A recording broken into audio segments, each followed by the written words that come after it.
السلام عليكم ورحمة الله وبركاته. أهلا بكم في قناة أخبار الدنيا. لحظات رعب عاشها أهالي دهب منذ ساعات قليلة عندما ضربت صاعقة أرضا بالقرب منهم مع بروق شديدة قلبت الليل نهار.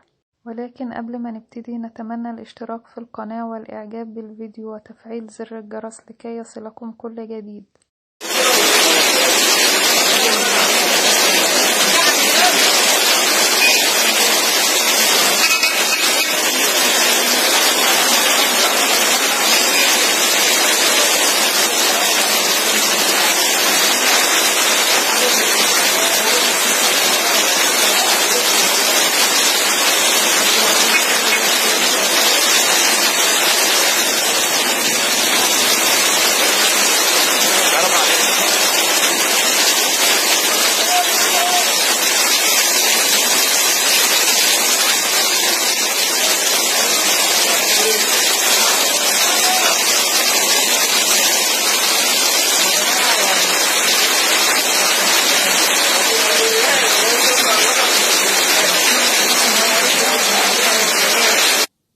وفي النهاية شكرا على المشاهدة، وانتظرونا في أخبار جديدة، والسلام عليكم ورحمة الله وبركاته.